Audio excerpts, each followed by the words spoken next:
in love.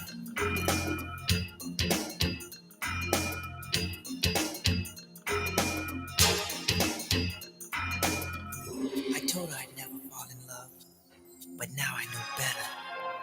How does it feel? I can't describe this feeling that came when I saw her last night.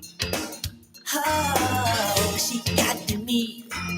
I'll let you know the reason. I saw her with another guy. So if it isn't love, why do I feel this way? Why does she stay on?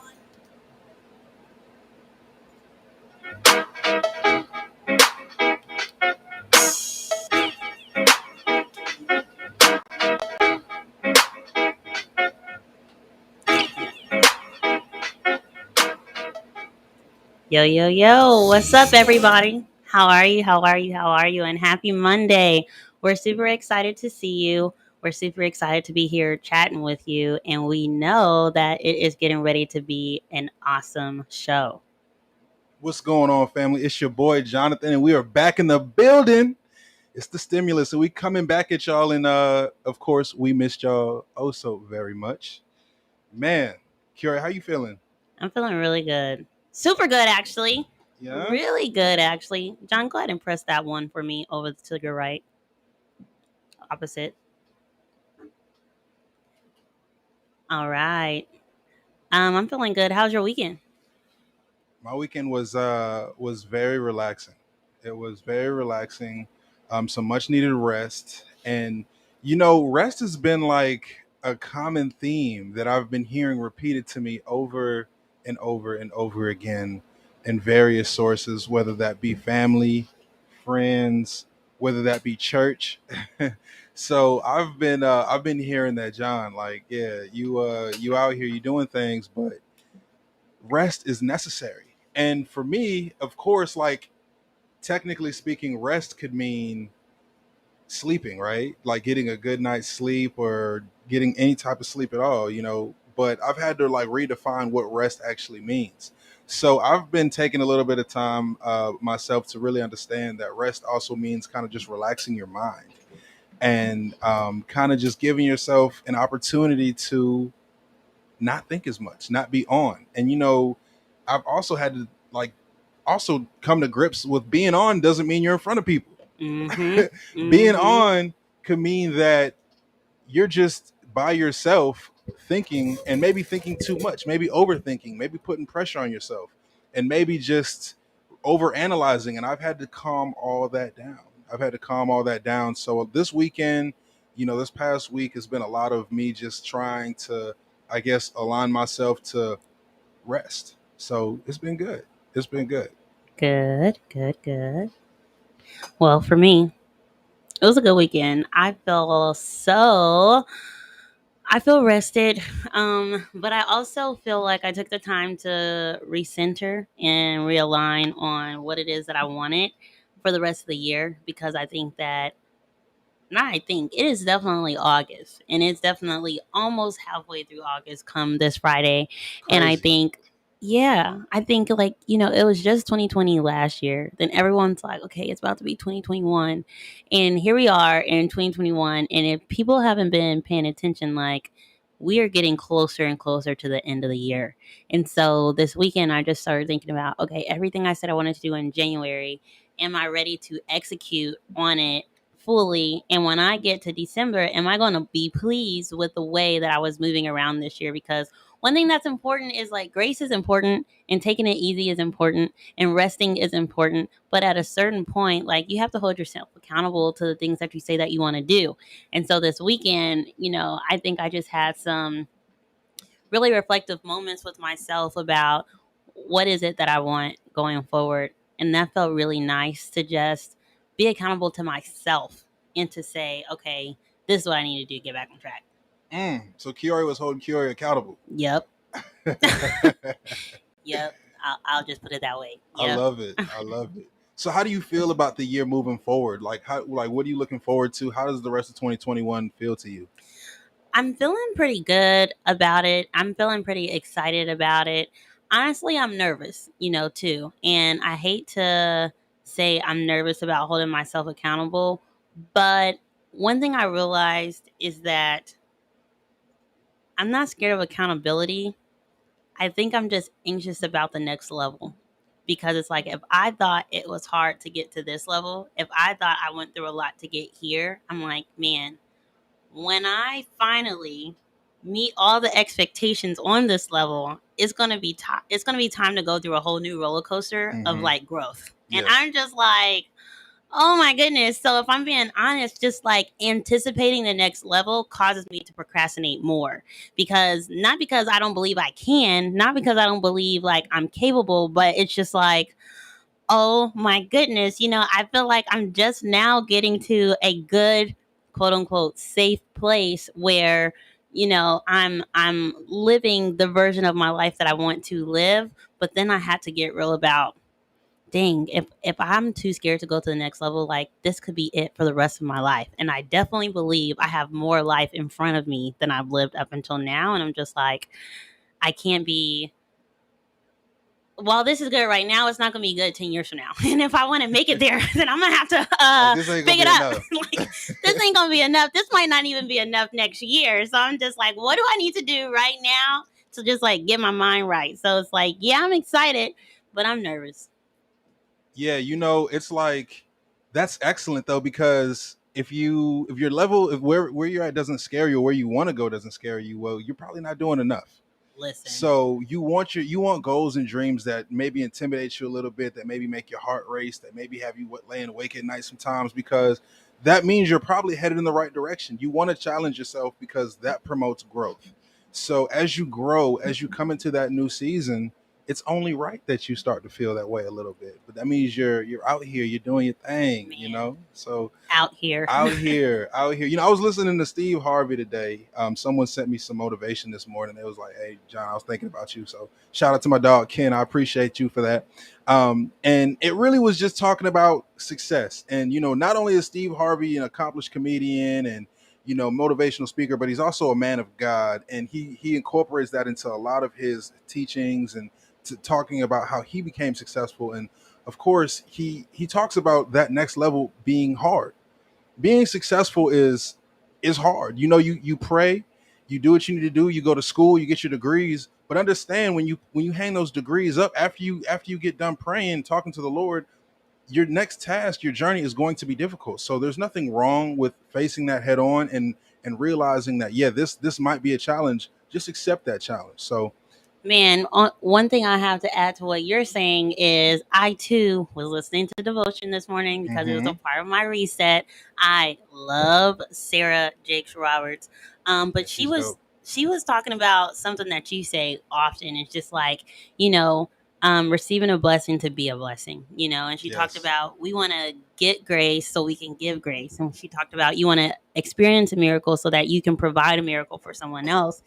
And she really just talked about this whole idea of our purpose in this world is to perpetuate what God is doing in our lives in the world so that other people can have the same things. And she talked about how, the goal should never be to duplicate someone else's success. The goal to be to always advocate for the things that God has helped you to accomplish and you to get through, even if you feel like those things are trauma. Because if you talk about the wins that you have, then that perpetuates not only what God has done for you, but it allows him to do those through other people with your testimony.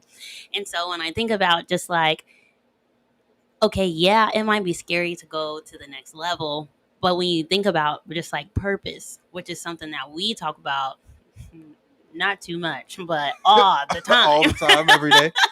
something we talk about Every all day. the time, it's just like if you if you're so afraid it prevents you from acting to get to the next level, then it's just like you have to think about how many blessings you're preventing other people from experiencing by not being able to advocate for yours. And I don't know, that really sat with me today. And I'm just like, all right. So, I got a new morning routine. I was reflective about the things that I want to accomplish for the rest of the year. And I will say, even though I'm scared, I really am scared. Even though I'm scared, it's just like, okay, I'm gonna do it anyway. And I think like I'm not someone who does a lot of things scared because I've been so capable for a long time, and I've always felt like, okay, this is within my means. But now I feel like I'm at a point in my life where it's like, okay, everything I expected life to give me, I've experienced those things. Everything that's in front of me, I can barely fathom half the time. And so I'm like, oh my gosh, to really want to like get to that level where I don't know what's gonna be there, like I'm not scared, like I said, not to move forward. It's Ooh, you just talking like, about walking in faith. man, it really gets you a little bit. Yeah, you talking about walking a little bit of faith, aren't you, kid? Listen. Not by sight, right?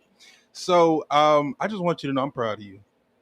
Thanks, Sean. You are doing your thing, man, and I just love to hear things like that because again, you're headed in the right direction. So and absolutely, God does not bless you with anything that He doesn't want you to share with the world.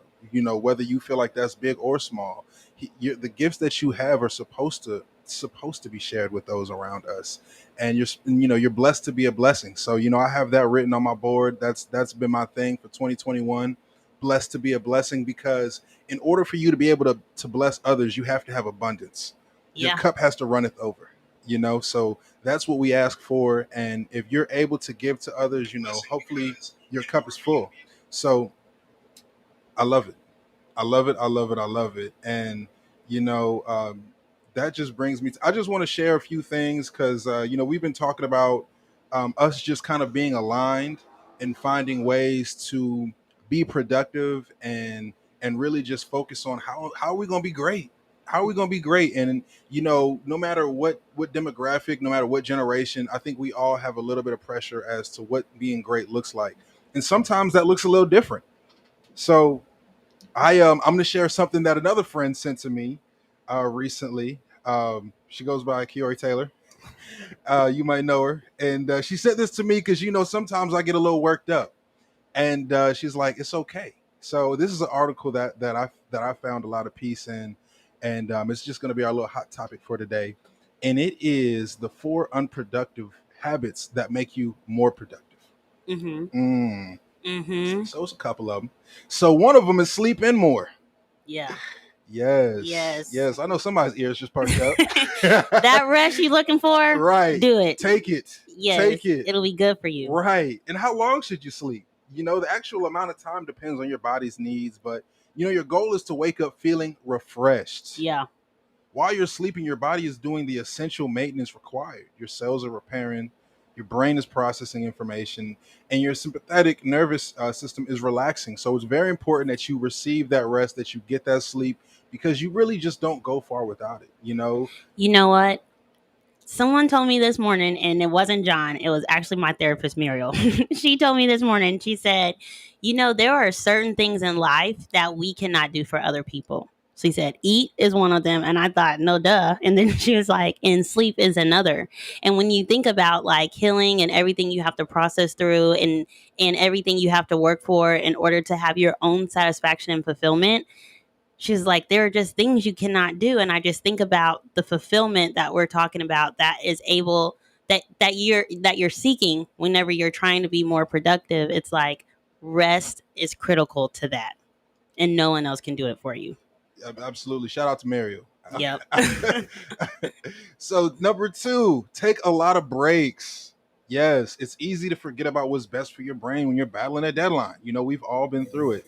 You might be thinking you're pushing through what you need to do, but a 2011 University of Illinois study actually found that focusing too long on a task actually decreases productivity. So, doing something as simple as taking a quick walk can increase and help your creativity and your energy. And this is facts. I remember when I was working at GE, working at the headquarters up in when I used to live in Milwaukee. I remember, like, as opposed to getting that afternoon coffee, I would just leave my desk and go for a walk. Yeah. And I felt so rejuvenated and I felt so energized and I was ready to take on the rest of the day. And it's just amazing getting out there, getting a little vitamin D, getting in that sun. It does a lot for you. And taking a break could also be taking a power nap. It could be calling somebody on the phone. It could be watching a television show, just doing something where you can kind of disconnect.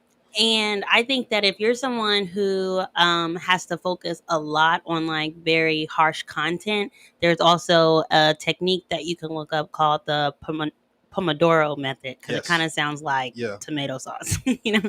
But look that up, and it talks about how like you can focus for like 40 minutes, take a break for 20, and it has this cadence that you can do to retain more information. Hmm. So it's like when you're studying or you have information that you need to um, really produce content from or make conclusions from, like there are ways, kind of like John said, that prove that taking a break will really go take you further than if you don't. Absolutely, absolutely. So another one that we all love to do is laugh. Now, here's something that really stuck out to me, and I'm like, okay, this might be true. So, children tend to laugh numerous times throughout the day, yet the average adult laughs significantly less.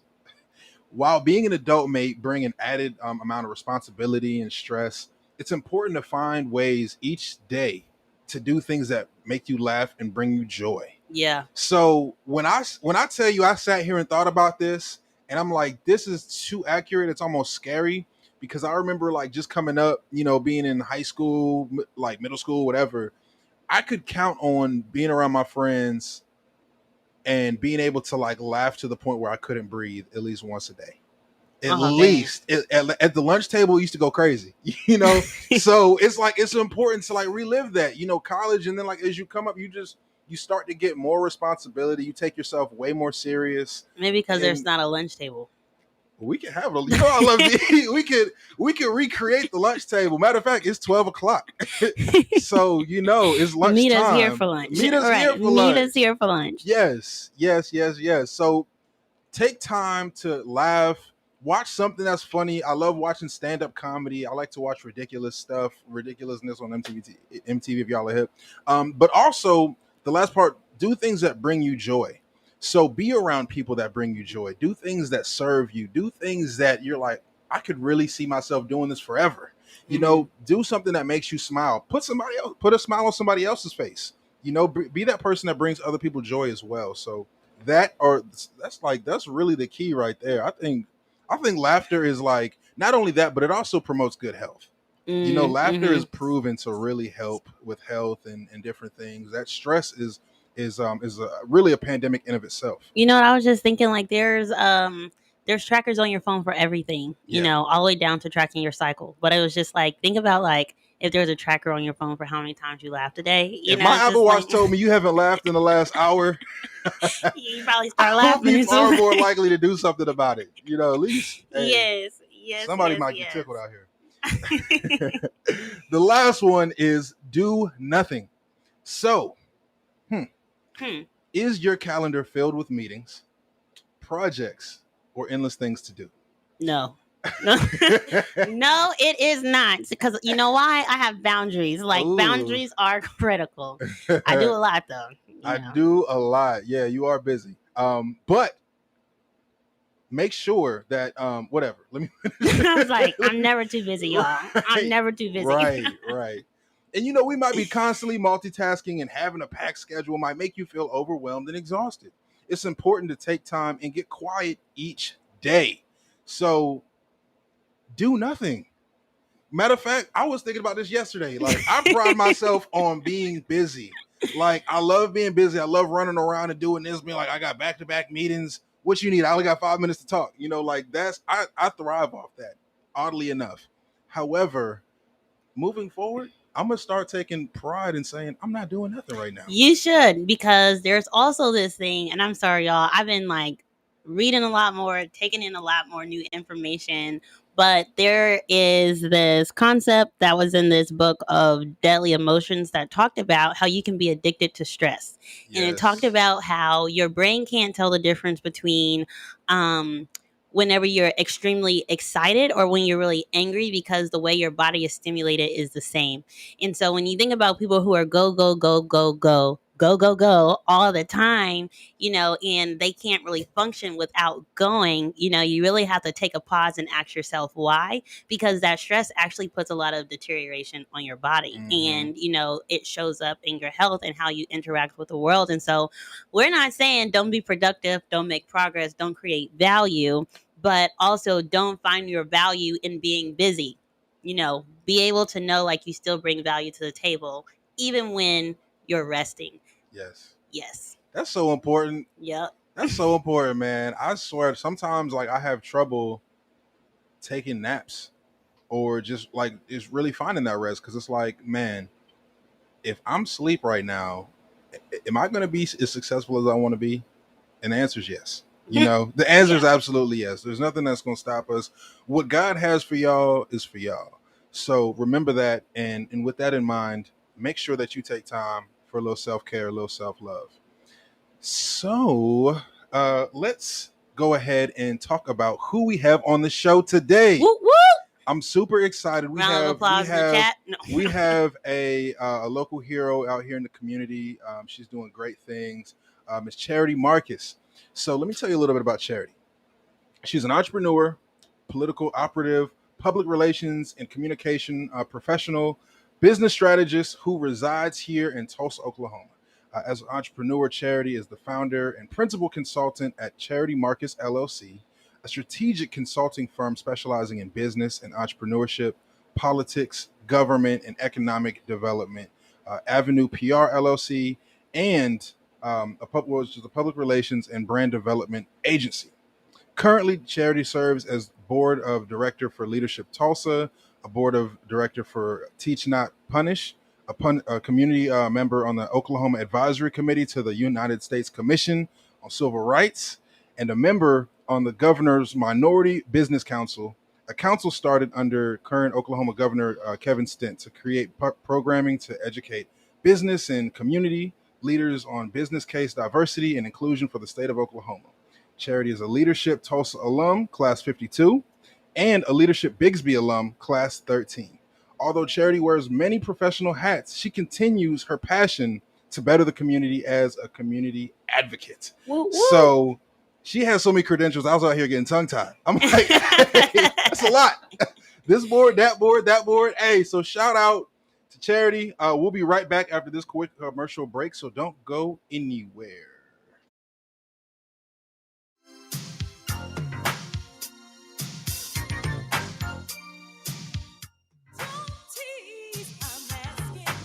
If your credit starts with a 3, 4, 5, or 6, this is for you. Did you know that it's costing you to have bad credit? You can't get qualified for that house or apartment and you're paying high interest rates, along with paying high car insurance, and it may be costing you that job that you really want. What are you waiting on? Take more of a holistic approach. Pick up the phone and call the Credit Shiro at 832-642-1554 or text CAMP to 76626. With 13 amazing services, we restore and repair generations to come. Once again, call the Credit Shiro at 832-642-1554 or text CAMP to 76626. If you know better, you do better. Only the Credit Shiro can help you to save the day. We're ready for life beyond COVID-19, beyond boundaries. It's time to move beyond, connect beyond, celebrate beyond, live beyond. And the vaccine is our best shot at getting there. Get your free vaccine at vaccinate918.com today. Brought to you by the Tulsa Health Department.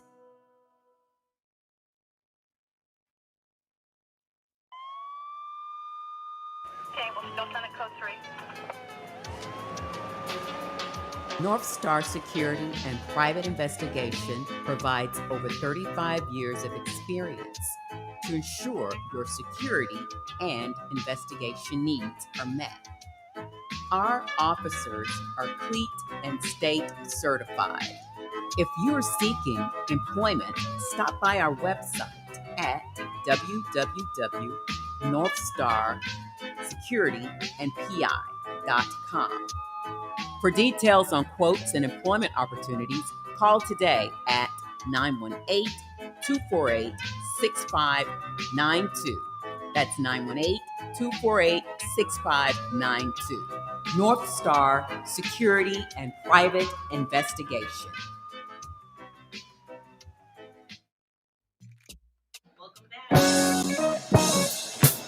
Well, all right. Welcome back, everyone. We are super excited just to get ready to kick off the show with our special guest, Charity Marcus, who has graced us with her presence on this beautiful Monday afternoon at the lunch table. Maybe next time, if we ever do another show, John, that's what we should call it. Y'all coming to The lunch? lunch Y'all table. coming to lunch? How are you Everybody today? hungry. Good. How are you guys? Oh, we're great.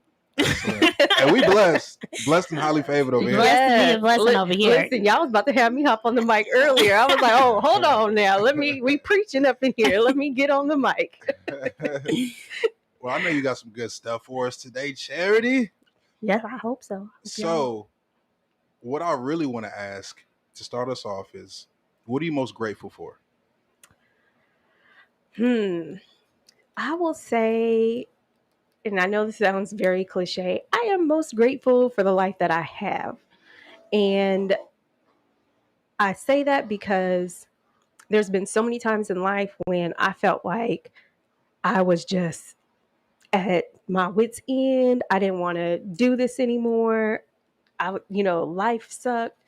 And then I always got that constant reminder, like, I mean, this is like first world problems. Like, there are people right now that can't eat.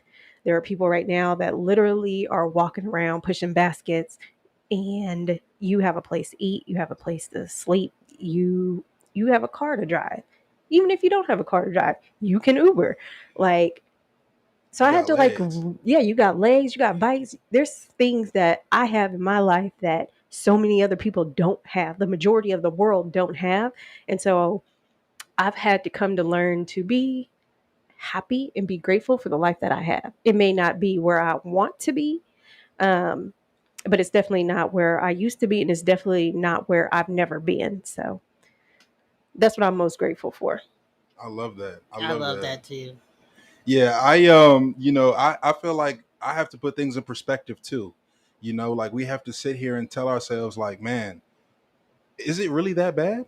Mm-hmm. Are you in a situation that, one, you can't get better, or you're not trying to get better, or you're not striving, or you really have to tell yourself, like, wait, I actually have this going on, and you have to like make constant reminders for yourself Mm-hmm. that you are doing much better than you might feel in that moment. Or Yep. even like take a moment to reflect on, there was a time where you didn't even have the awareness to know that you were doing this good.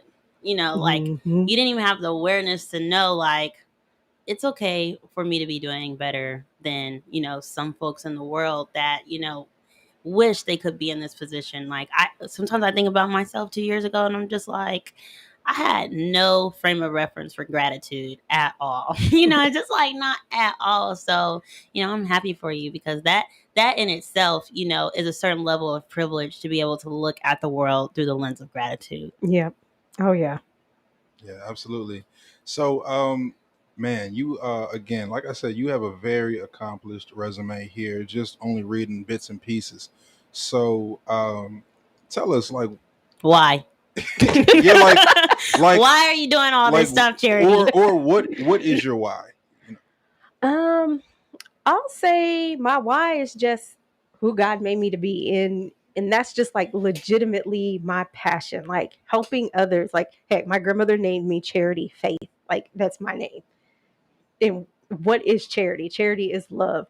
And going back to some of the things you were saying, which I'm going to come back to what you were saying earlier. It's going to come in through here in a minute. The Bible says there's power in the tongue. And even at church, we're talking about faith.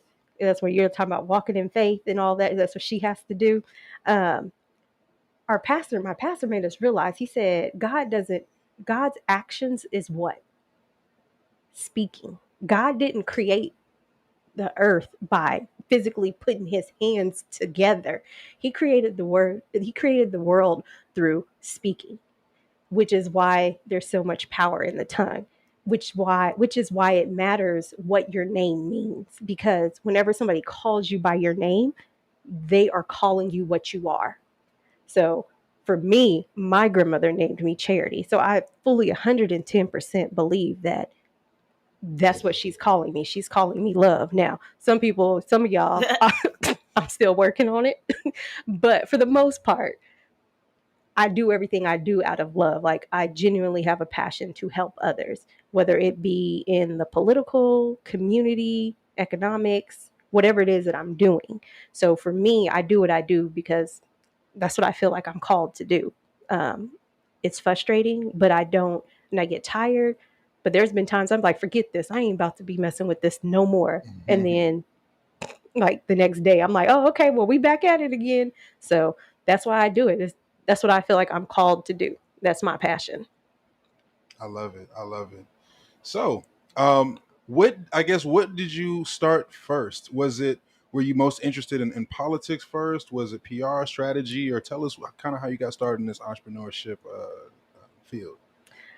So about 10 years, a little over 10 years ago, it was just something random. Like, I figured out I was really good at event planning.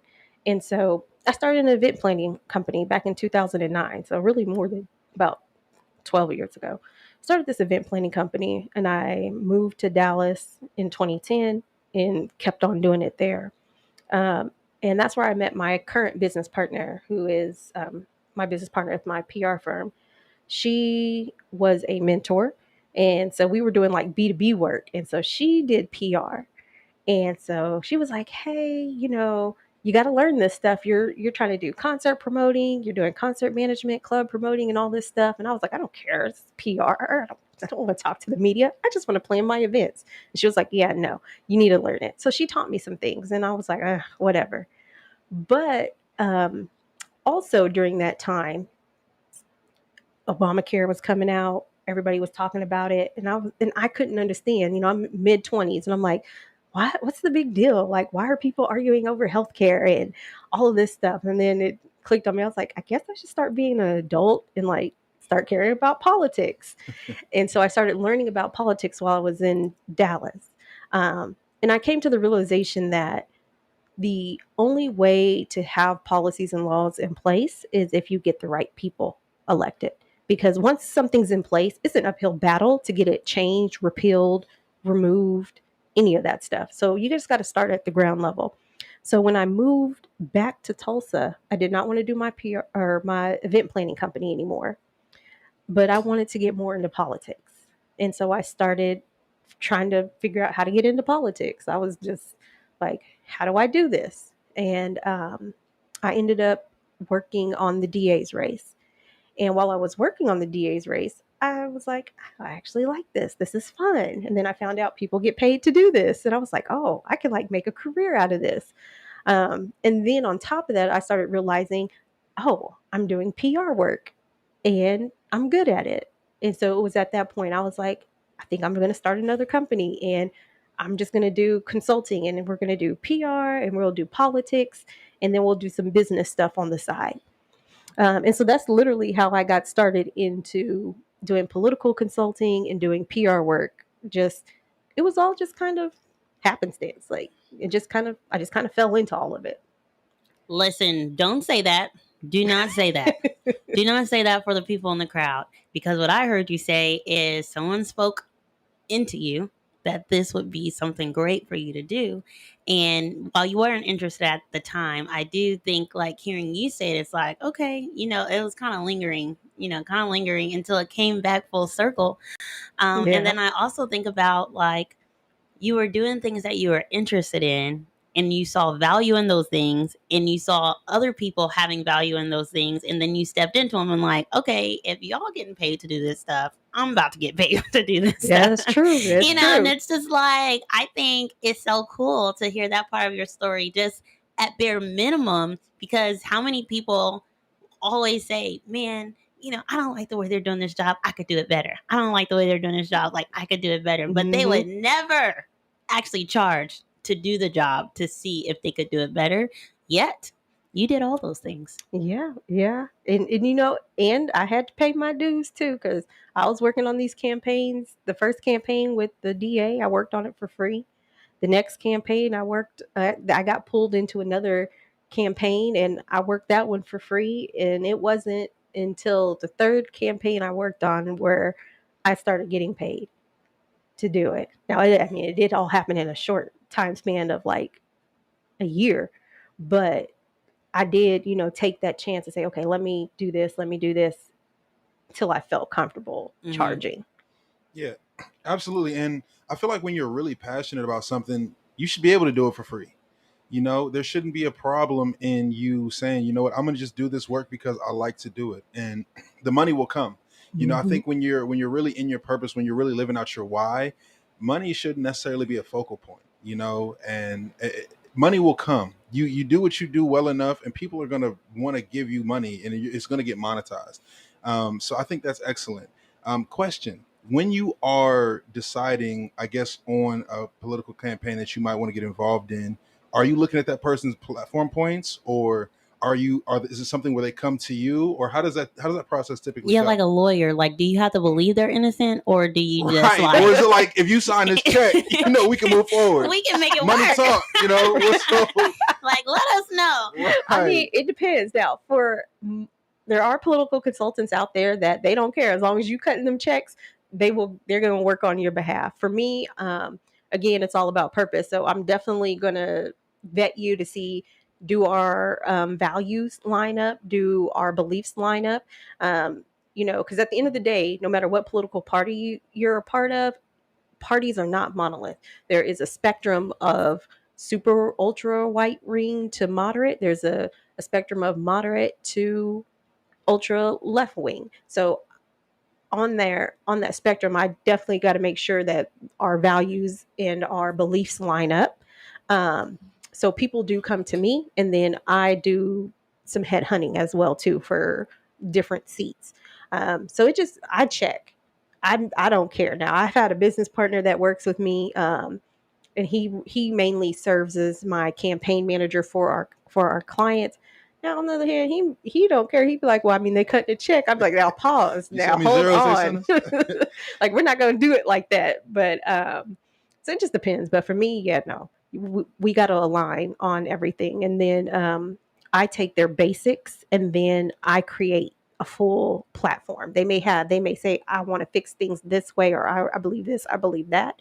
But then it's my job to come in and really flesh out his or her platform and put it together in a way that is digestible for voters.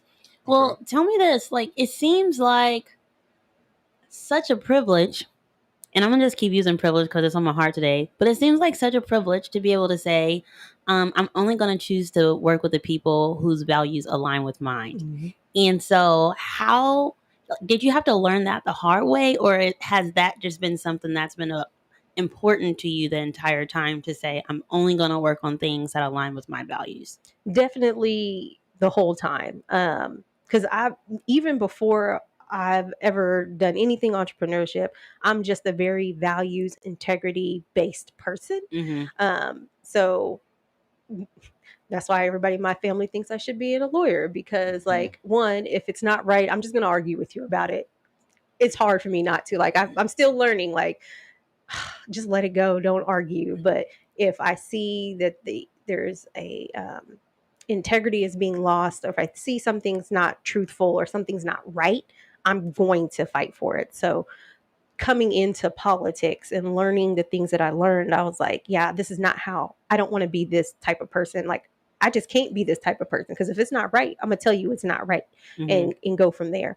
Or if I believe in something where other people don't believe in it, I don't care if I have to stand by myself. I'm going to believe in this, and I'm going to support this or this person or the cause or whatever it is. So for me, it's always been that way. And I mean, it's cost me. I was going to say, have you lost anything that way? Like, oh, definitely. I've lost, and it's funny because now I'm back full circle, and you guys know I'm a Republican. So when I started helping Jonathan Townsend run for office, he's a Democrat.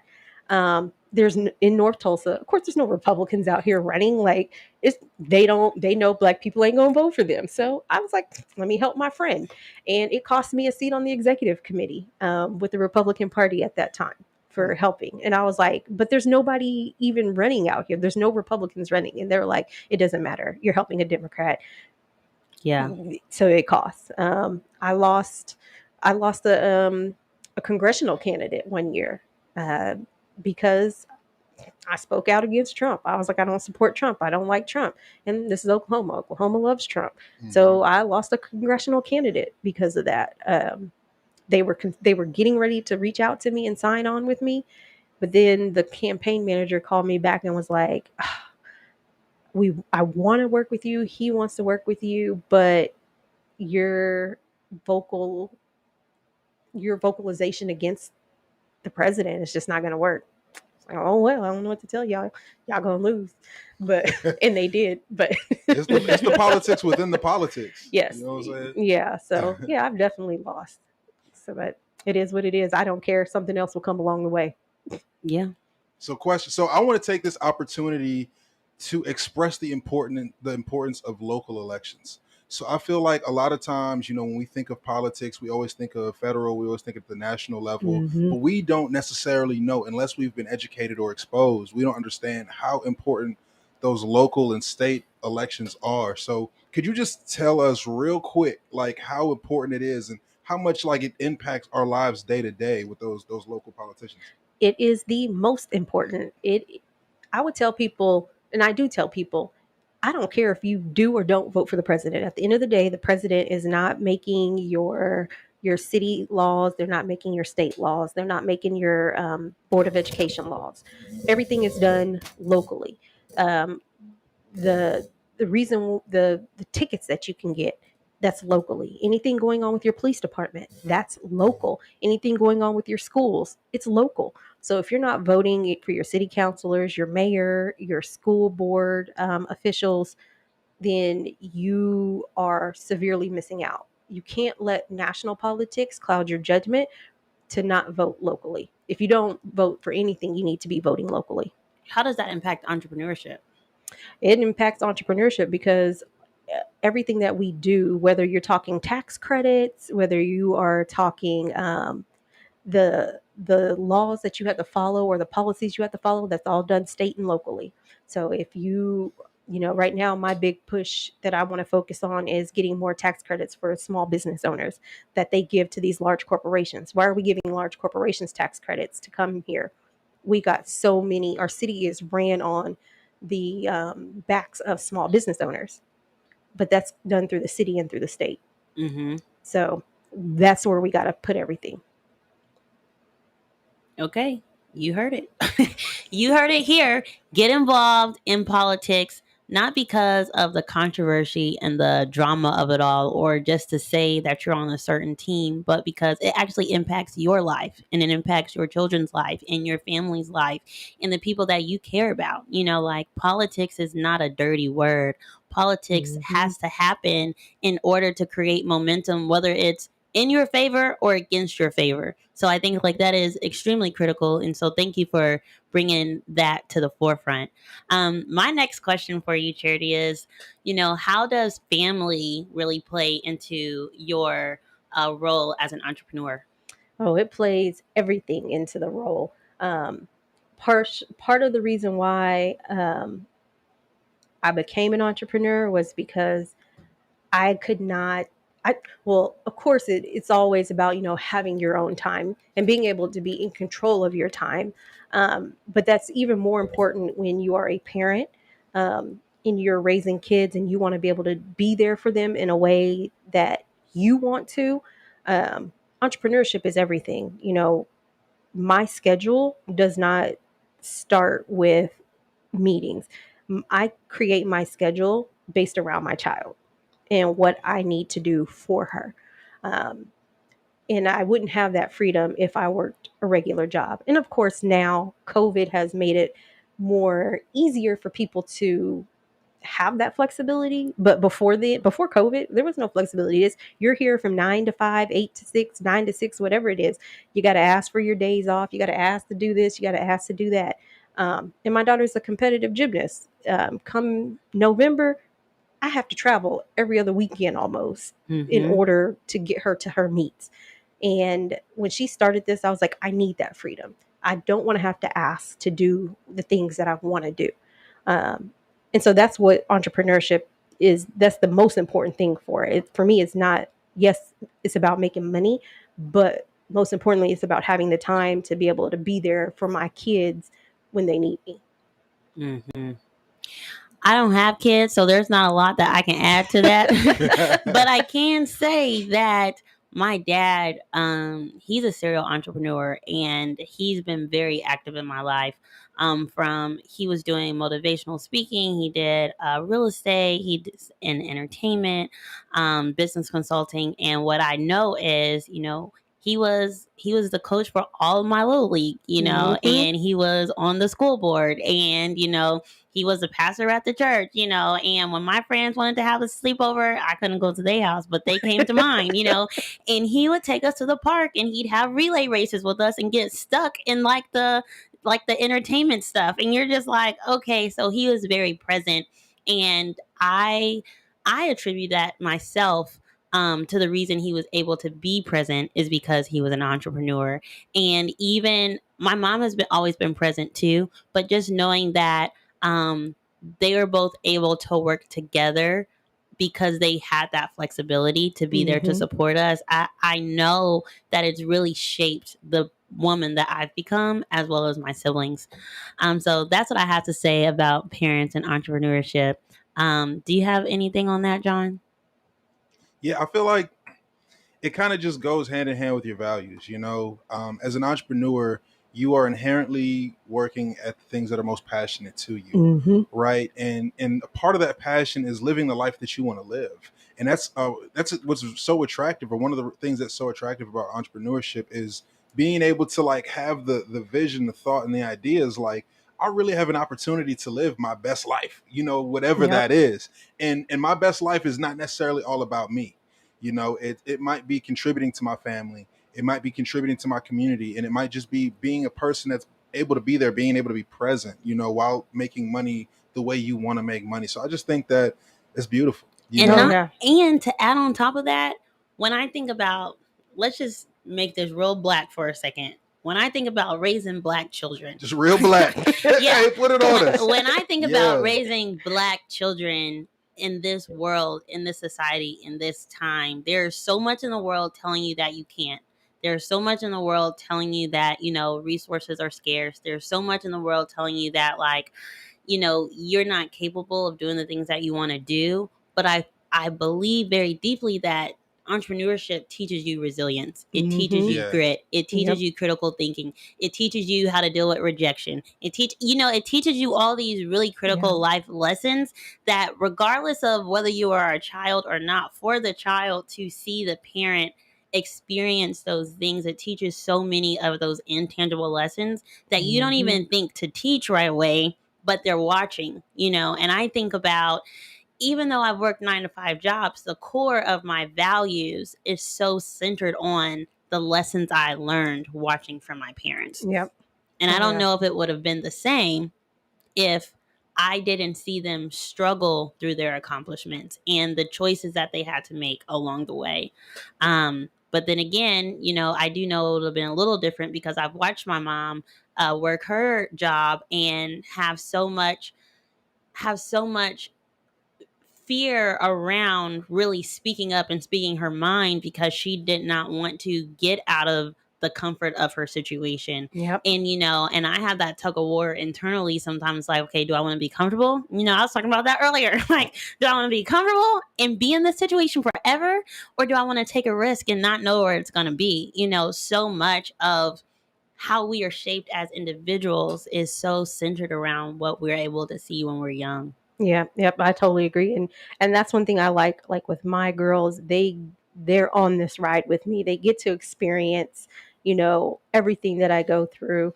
And I'm not a helicopter parent, and I'm not a parent that shields. Like, I am very transparent with my kids on what's going on. If we ain't got it this week, we ain't got it this week. If we got it, we gonna go have fun. But just letting them see what we have, what I'm doing, and the steps that I'm taking, and even letting them come with me sometimes. Letting them come hang out at, when I used to have an office on Greenwood, they would come hang out there. They would come with me to political events and go knocking on doors, just being able to do that. And so my hope um, is that I'm instilling some of that into them, even that entrepreneurship, attitude into them, as well as being able to speak out.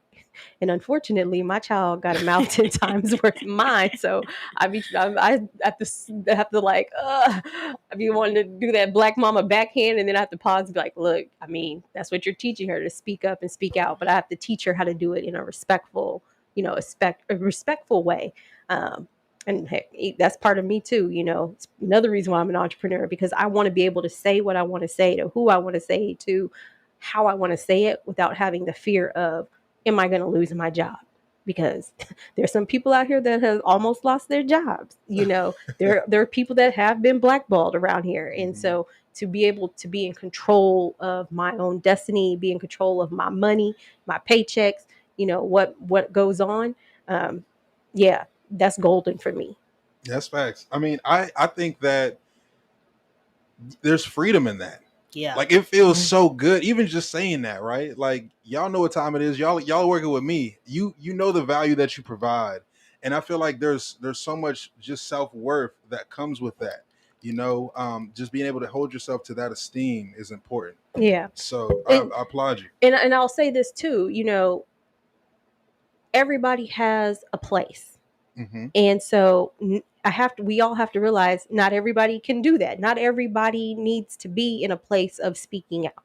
There's some people that need to be in the rooms that can work together and get those things done, or make those decisions. Because there's some people that got a grace to do and talk to certain people that I don't have the grace to talk to. The patience. The patience. The patience, Yep. because me, I'm a person I just want to get it straight to the point. I don't want to sugarcoat. I don't want to do none of that. But there's some people that have the grace to sit down and talk about, talk through those things. And even when we talk about community advocacy, the one thing I've learned is that everybody got a lane, and we all have to stay in our lanes. And I've gotten out of my lane sometimes, and I've had to pull myself, like, girl, this ain't your lane, get back in your lane. And then I've had people try to pull me into other lanes, and I have to look, that's not my lane. But all our lanes are going in the same direction, but we have to know how to work with each other in our own lanes to get those goals accomplished. So while I may be out here saying the things that I'm saying, I need to be working with the person whose lane it is to be in those spaces, to be in those jobs and in those positions, to talk to those people and use what I'm saying with what they're saying and make it happen. And so that's one thing I will say. It's not for everybody. It ain't for everybody. That's for sure. So it's apparent that with all of your involvement, being on different boards, Avenue PR, activism within politics, that you're big on impact. So just tell us a little bit about, like, what impact means to you and the impact that you hope to leave on the community. I will say impact to me can be summed up in one word: sustainability. Is anything that we do, is it sustainable? Is it going to last beyond a day, a week, a month, a year? Is it going to be something that's going to last generations?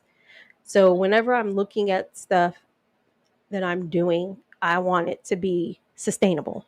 I know some things aren't sustainable, but we do them because they're going to help to bring on something that is sustainable. But for me, impact is about, how long is this going to last? Is it going to last beyond me? Is it going to last beyond my kids? If not, then So is sustainability synonymous with legacy?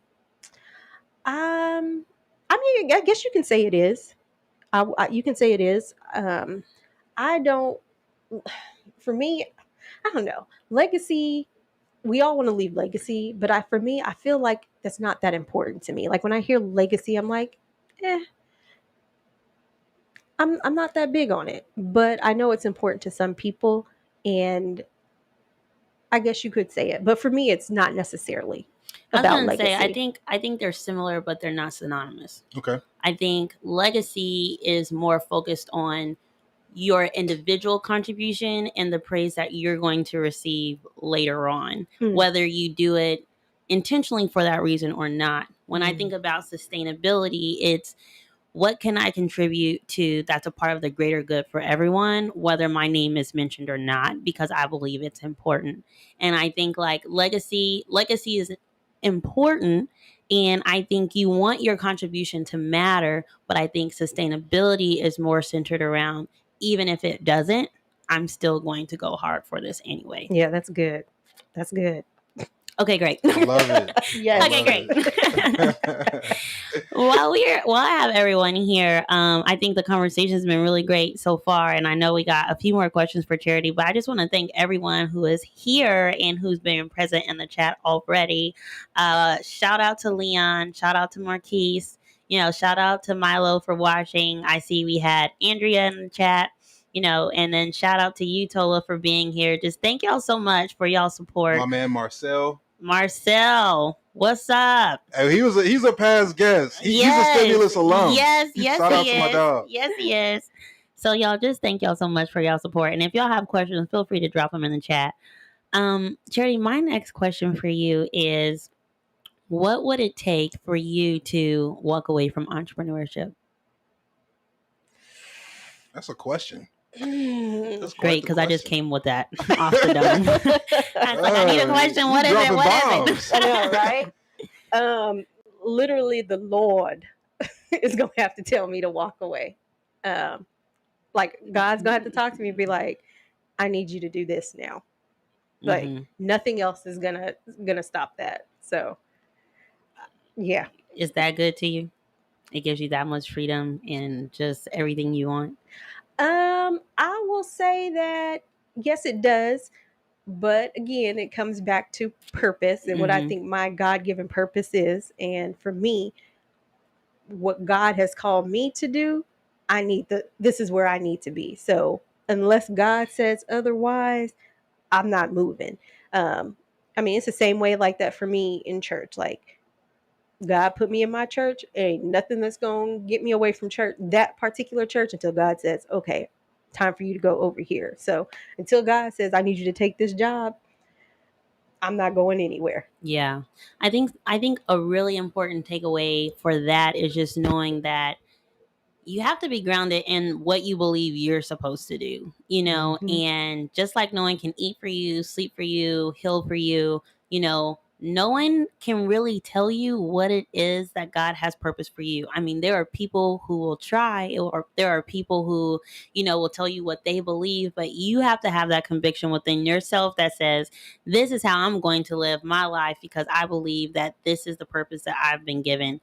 And when I think about that, I think, too, something that is important here on the Stimulus is we believe in entrepreneurship and we want to talk about that as much as possible. But entrepreneurship, too, is not for everyone. And there are elements of it that we want to highlight and to inspire and activate within you, which is why we're using this show to talk about how, Charity is dynamic in her pursuit of entrepreneurship, because there are so many of us who are we are all dynamic. It's not so many of us. We are all dynamic. And, like even me, myself, I identify as an entrepreneur, but at the same time, like I definitely work a 9-to-5 job. Like, and I feel that the work that I do, I'm destined to do. I feel very purposed to do.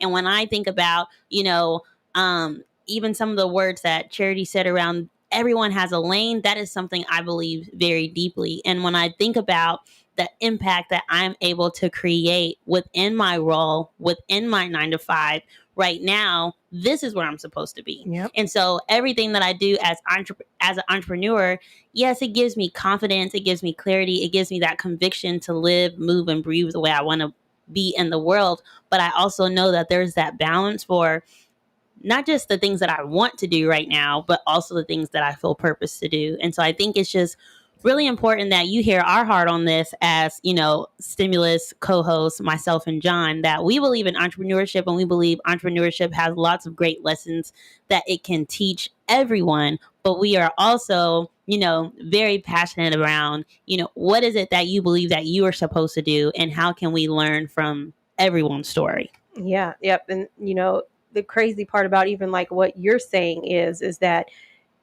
think if you weren't walking in purpose, you would be an entrepreneur right now. So everything that you have done, and we'll just put it in context of since you've been back here in Tulsa, Yeah. none of that stuff would happen. Right. There is so much that would not go on right now. There are so many people that wouldn't be getting a need if you weren't walking in purpose, but doing what you just wanted to do. Oh, I'm an entrepreneur, so I'm going to go do entrepreneurship instead of sitting down and saying, okay, what is it? In some people, everybody has their own, higher being, spiritual mind, Right. Jesus Christ, Lord, Savior, and God, Holy Spirit, the Trinity, everything. But, if you weren't walking in purpose, how many other people's purpose would be missed, or how many other people's needs would be not filled right now because you're not walking, because you wouldn't have been walking in where you're supposed to be walking. And that's why it's so important for us. And even for me, like when you ask that, like, well, I wouldn't be doing, if God doesn't say go do this, I'm not going to move, because there's a lot that I have done that I know I would not have been able to do if I was working a 9 to 5. Yeah. There's things that I know that I'm going to do that God is going to call me to do that I won't be able to do working a 9 to 5. Mm-hmm. And so that's why for me it's important to one, have a relationship with God and be able to hear his voice and listen and say, this is what I'm going to do, because otherwise I'm going to be missing out and somebody else is going to miss out. I think that ties really back to the beginning of the show when we talked about, blessed to be a blessing, and, receiving grace to give grace, and, having freedom and flexibility so that you can give other people those things. And what are the things that, God has perpetuated in our lives that we're able to create for other people. And I think all of it works together. It's just like, if I think about my story and your response there, I think, okay, I've experienced entrepreneurship before and had some, abundance in that portion of my life in that season. And now I'm leveraging that in this season within the 9 to 5 to be able to give and, perpetuate that blessing that I had in my last season, and I think about even how we talked about like entrepreneurs as parents, you have these experiences so that you can feed those through to your children and they can have those same experiences going forward. And so I just think that it is really important, just everything that we're saying today. And I know like how Charity said, keeping God first is important, but who else believes that? Who? John. I was going to say, John, I know you was just telling me about this yesterday. You saying keeping God first? Yep. And being known for that legacy. Yeah. I really can't mention it enough. We, again, like you said, Cherry, we all have our own beliefs, but I believe in the Lord. And I have found the most success when I talk to him first, and talking to him and just asking like, is this what you want me to do? Is this the journey that you want me to go on? And that's kind of the conversation that we had before I went into real estate, before I decided to pursue that. And it's so much more fruitful when you have that clarity and you're able to move forward without being clouded and just being fully committed, because you're not doing this by yourself. You have the advantage when you have God on your side, and you need as many advantages as you can get when you're an entrepreneur, because it's not easy out here in these streets. It's not easy at all. It's not for the weak-hearted, so I just fully encourage everybody to like really just take that time to get aligned, really take a step back and ask yourself, what is my why? Why am I doing this? Am I doing this because it sounds cool? Like it's sexy to say I'm an entrepreneur, I have my own business, blase, blase, blase. But if that's the only reason why you're doing it, well, maybe you should take a step back and reevaluate, go back to the drawing board. But I can't say it enough. And my dog Steve Harvey said it as I was listening to him today. It's not easy. Success is not easy. It's not going to come easily. anything that you want will not come easily. So think about that, and make sure that you are walking in that purpose, or ask what your purpose is. And recently I've been on a journey to really find that, and I feel blessed in the ability to even desire that. Yeah. Because I do believe that we could go through life for however many years, not even really wondering what our purpose is, really just thinking about these bills that you have to pay and how am I going to pay them, and then you miss the whole point. You really only have one opportunity to live, so it's very important that you give it your best shot. And in entrepreneurship, we speak like this because to us, entrepreneurship is not just about a career. It's so much more than that. It's a lifestyle. So like take that in account, and be serious about what you do. Be intentional and go get it.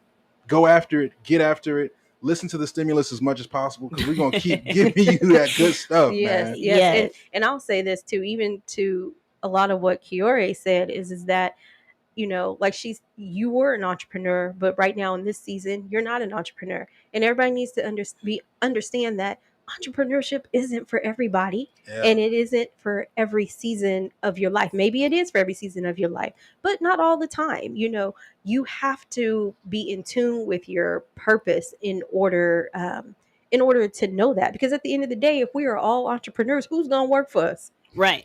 Somebody Not everybody's an entrepreneur, y'all. Yeah, Right. somebody's got to work. And that's why I have to say this. Black folks, we've got to stop all this. Oh, black people, every black person need to be an entrepreneur. No, we don't. All of us don't need to be entrepreneurs. Some black people gonna work for black people, right? Let's encourage being great employees for black entrepreneurs. Let's encourage, yes, still go to college, get your degree and whatever it is, and go work for a startup or a black entrepreneur that needs help. We don't all need to be entrepreneurs all the time. And you have to be able to know that in your season. What is your season? And what are you supposed to be doing in your season? Which is why I love what you were saying. Even, I'm going to go back to the very beginning when you were talking about what you were doing. For me, just even listening to it, that's how, like, when I'm hearing you talk earlier about this scares me, quote unquote, that's how you know you're in your purpose, because what you're doing now is no longer something you can do on your own. It's going to require God's grace. It's going to require his hands to move into it. You've already gotten to the point to where you can do it yourself. Now it's that transition of, okay, now I got to trust God to make this happen into the next level. And that's how you know you're walking in your purpose. Because now if it scares you, if it's like, how do I do this next? That's God. If you can do it yourself and you don't need to consult God to do it, then maybe you need to rethink what you're saying and what you're doing. Like, and I could resonate with that, because even these past few months, there's stuff I've been doing. Like, I'm like, oh Jesus. I said, what, Lord? You want me to do what? Do what? But I ain't got, he had to check me. He was like, you supposed to have faith. You supposed to be able to speak, and it happens. That's how I do things. And God has had to work with me on a lot of this stuff, because I'm one of them people, like, I have a control issue. Like, I can admit it. I have a control issue. Everything, I want to do it myself. If I can make it happen, that's how I am. So even in some of the steps I've taken, I've had to be like, go do what? Okay, God, I'm going to trust you. Right now? Yeah, right. Like, and that's how it is. And that's, for me, that's how I know I'm walking in purpose, is that, okay, this is beyond my hands. This is beyond what I can do.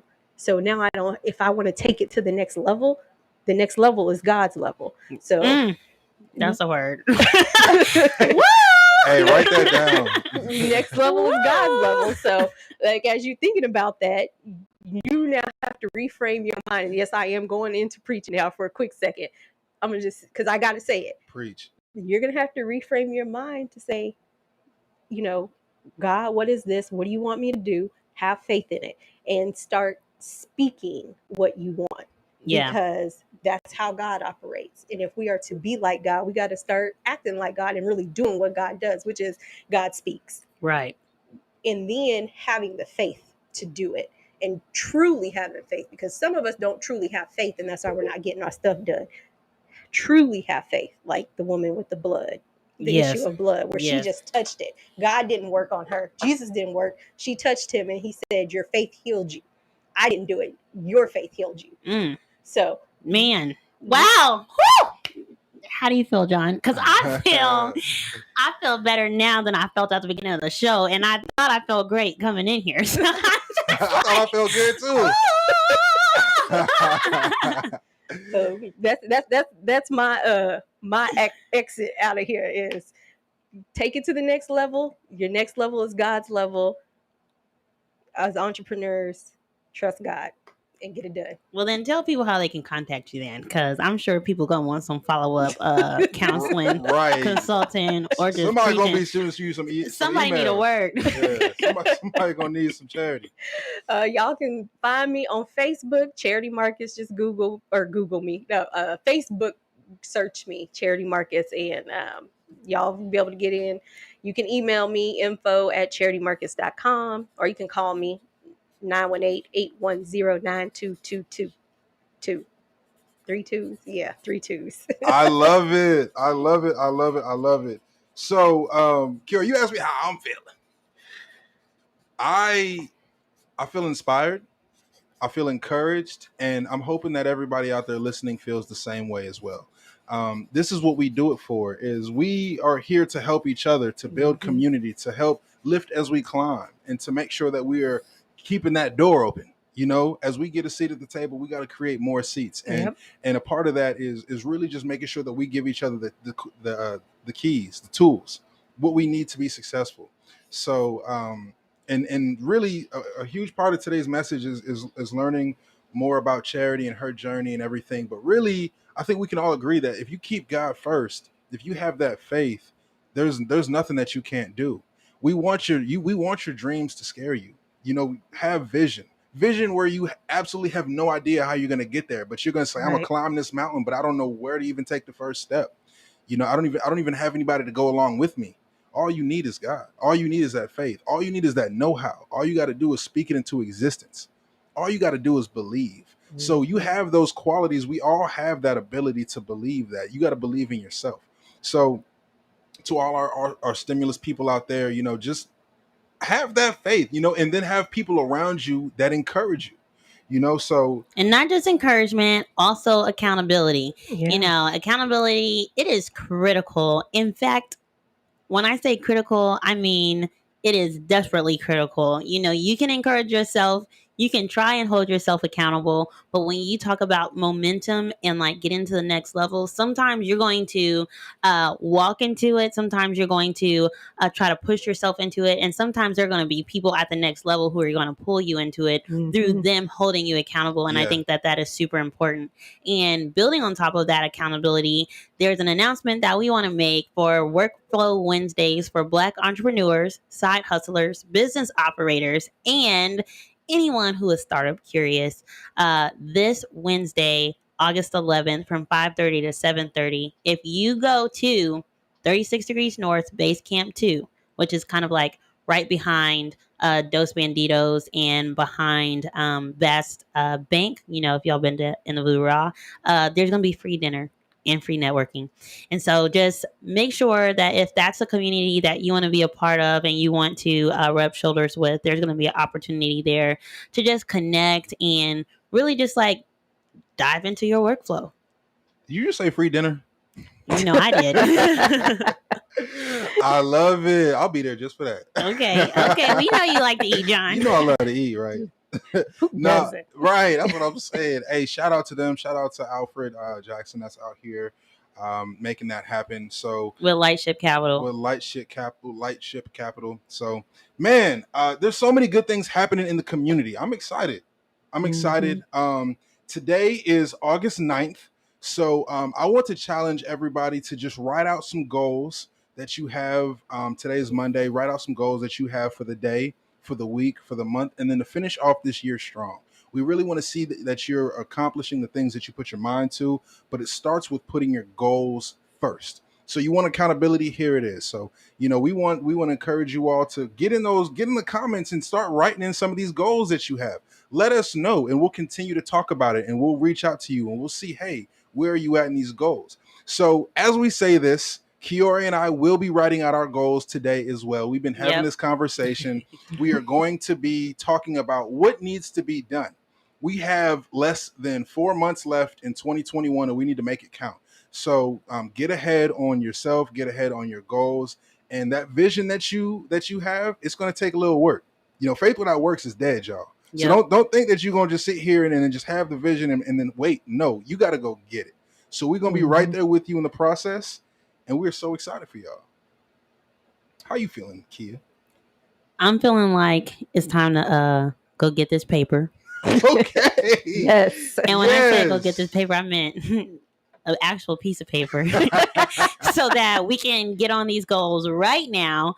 And you know what? I just was inspired to say we're definitely going to be talking about goals and execution next week. Ooh. 100%. 100%. So if y'all are writing down y'all goals this week, y'all bring them next week so we can talk about what it looks like to leverage those, because it's not going to be easy. One thing that I have been saying is the fall time is the best time to get distracted, because not only is it football season, whether you like football or not, that is where people are gathering. And you think about all the other activities that happen throughout the weekend.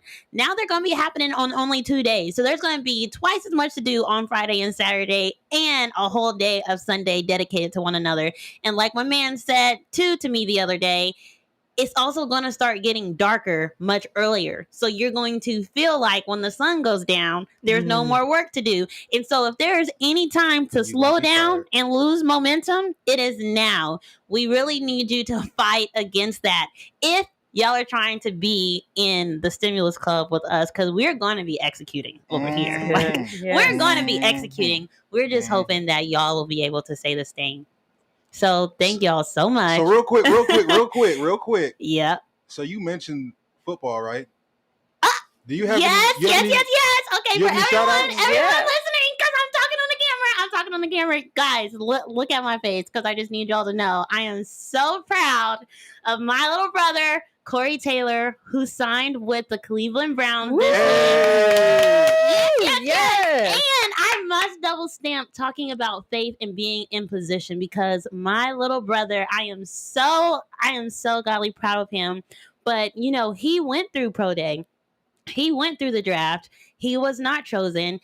All that stuff happened back in May, and he's still been working out 3 times a day. Yes. And you have people who come up to you and say, okay, you got to know when it's time to give up on a dream. Okay, maybe you can do an alternate, maybe you can go to Canada and play for a while. Maybe you could go do this. Maybe just get a job in the meantime. And he's like, no, I know what God showed me. I know what God should. And it's crazy, because it's like we're all his family and we're going to be supportive, but we're kind of like, he grown now, so we just going to let him do what he's doing. And I kid you not, a few days ago, it was Tuesday or Wednesday, I remember we were talking about who was going to pick up my little sister from the airport. And then he calls back and he's like, actually, I'm not going to be able to go get her because the coaches just called and they said they want me at practice at 8 a.m. This was like 11:30.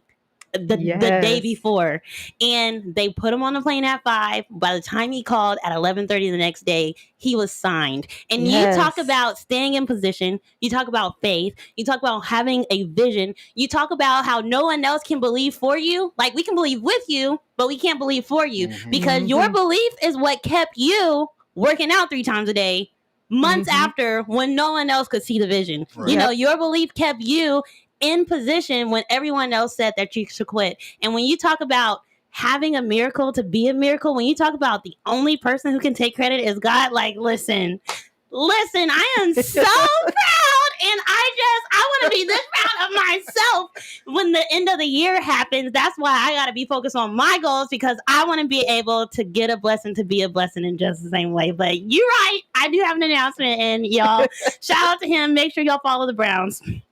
So long story short, get in that gym. Right. Time to put in some work. Put in that work. Put in that work. Man, hey, I'm going to just go ahead and say, everybody, I believe that we're all going to have some good news come to us this week. Yep. More good news. More congratulations. So with that being said, it's been real. It's been real good. It's been so real. We love y'all. And until next time, keep hustling, and we'll see you on next Monday. Peace.